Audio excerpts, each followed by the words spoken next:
Tire sua dúvida. Pastor Mário, como ficaria os não-judeus ou gentios se os judeus tivessem recebido a Jesus, tivessem aceito Jesus como Cristo, como Messias? Como é que nós podemos ver isso? Porque temos tantos outros textos a posteriori, não é? Mas eu vou deixar o reverendo responder. Fala, pastor. Irmão Márcio, seria até bom, Antônio, ler Romanos capítulo 11, né? Ali a partir do versículo 10 em diante, onde Paulo nos dá um esclarecimento a respeito, né? Romanos capítulo 11, vamos ler de 10 em diante. Romanos 11, 10. Escureceram-se-lhes os olhos para não verem, e encurvaram-se-lhes continuamente as costas. Digo, pois, porventura tropeçaram para que caíssem? De modo nenhum, mas pela sua queda veio a salvação aos gentios, para os incitar à emulação. E se a sua queda é a riqueza do mundo, e a sua diminuição a riqueza dos gentios, quanto mais a sua plenitude. Porque convosco falo, gentios, que, enquanto for apóstolo dos gentios, glorificarei o meu ministério, para ver se de alguma maneira posso incitar a emulação. Agora volte um pouquinho a partir do versículo 8, vamos ver se é o que eu quero. Como está escrito, Deus lhes deu espírito de profundo sono, olhos para não verem e ouvidos para não ouvirem, até o dia de hoje. Davi diz, tornar-se-lhes a sua mesa em laço, e em armadilha e em tropeço por retribuição. Continue. Aí vem o 10. Agora vamos voltar, então vamos ler a partir do versículo 5, que já está chegando onde eu 5. quero. Vamos ler de 5 em diante, que eu quero ver. Assim também, agora, neste tempo, ficou um resto segundo a eleição da graça. Mas se é por graça, já não é pelas obras. De outra maneira, a graça já não é graça. Pois que o que Israel buscava não alcançou, mas os eleitos o alcançaram, e os outros foram endurecidos. Continue agora. Como está escrito, Deus lhes deu espírito de profundo sono, olhos para não verem e ouvidos para não ouvirem, até o dia de hoje. E Davi diz, torna-se-lhes a sua mesa em laço, e em armadilha e em tropeço, por sua retribuição. Aqui já está dando para entender, mas depois procura ainda nesse capítulo, ou não sei se no 10 ou nesse aí, onde fala que Deus deu o endurecimento em parte sobre Israel. Esse texto aqui já está dando para entender, né? Para o que eu quero dizer para o irmão Márcio, viu, irmão Márcio? Foi Deus quem deu o endurecimento em parte sobre Israel. Para quê? Para que eles não reconhecessem Jesus como Messias. E isso aconteceu. É por isso que João diz que quando Jesus chegou aqui, ele foi rejeitado pelos seus. Mas todos, no versículo 12, né, em diante, mas tantos quantos o receberem, deu-lhes o direito de serem feitos filhos de Deus. Versículo 25, pastor. Então leia isso aí. Porque não quero, irmãos, que ignoreis este segredo, para que não presumais de vós mesmos, que o endurecimento veio em parte sobre Israel, até que a plenitude dos gentios haja entrado. Vocês estão vendo? Está vendo aí, irmão Márcio? Então o que aconteceu? Olhe bem. Não é difícil de entender. Porque se os judeus vissem que aquele Jesus ali era o Messias que eles esperavam e esperam até hoje, aquele Messias que Moisés, Balaão, Isaías, Miqueias profetizaram.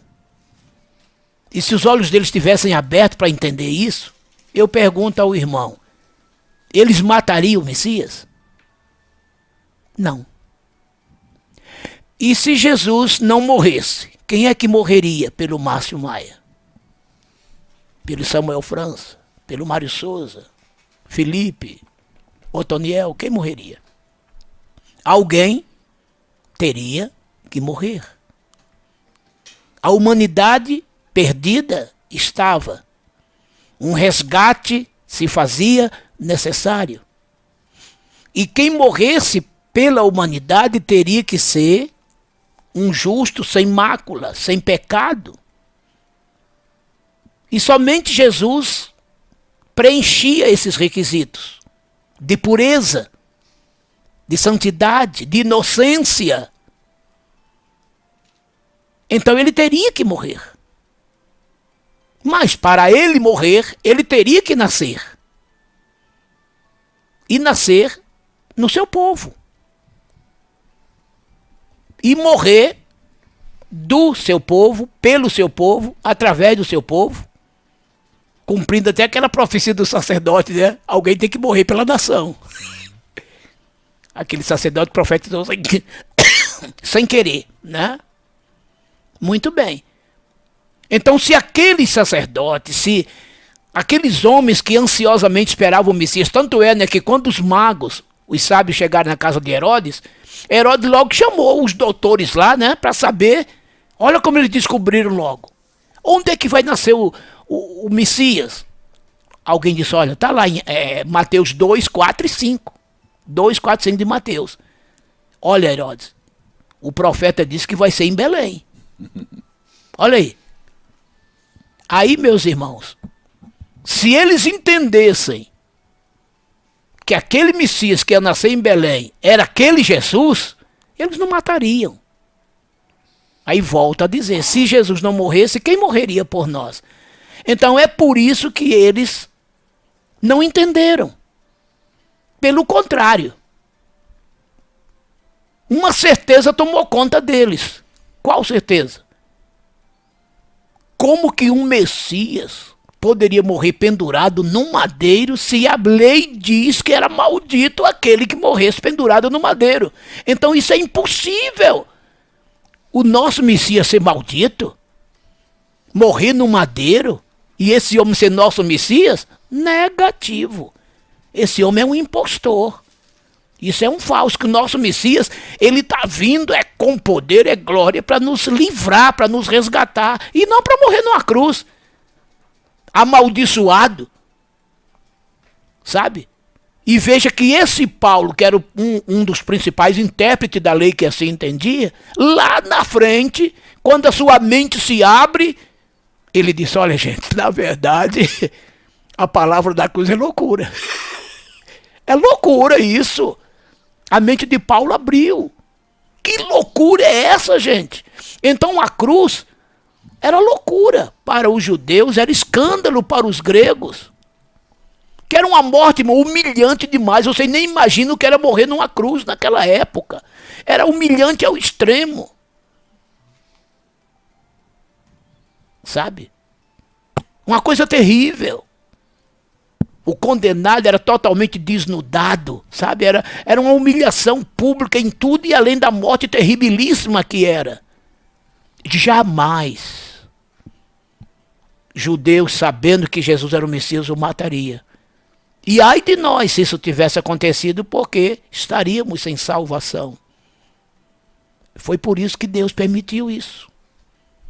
Das suas mentes serem fechadas, para que eles pudessem matar Jesus, e Jesus morrer por todos nós e salvar a todos. E lá na frente, lá no final da grande tribulação, essa nação inteira se converterá, vendo esse Jesus poderoso vindo para salvá-los, libertá-los das garras do anticristo. É aí que eles verão as marcas que eles fizeram. Porque está escrito no Apocalipse, até mesmo aqueles que o transpassaram. E Jesus falou isso lá em Zacarias 2,10. Deus falando através de Zacarias. E olharão para mim, a quem traspassaram, e chorarão amargamente. Zacarias 12,10. É a conversão nacional de Israel. Mas em Zacarias 13,6, eles perguntarão a ele, que feridas são essas que trazes contigo? E eu lhes direi, são as feridas com que me feri na casa dos meus amigos. Em outras palavras, que me rejeitaram, que me mataram. É aí que caem as escamas dos olhos deles, e eles verão que aquele Messias poderoso que ali está, é o mesmo que eles mataram há milênios atrás e se converterão e entrarão no milênio convertido. Então é um processo que Deus elaborou, sabe, Márcio, desde a eternidade. E essa é a razão de Jesus ter sido rejeitado por eles, para que isso resultasse na sua morte. E essa morte viesse salvação para nós, cumprindo-se o que o próprio Deus disse a Abraão. Gênesis 12, de 1 a 4. Em ti serão benditas todas as famílias da terra. Mas ele não estava falando de Abraão em si, e sim da semente dele, Jesus, que na cruz salvaria e abençoaria as famílias da terra.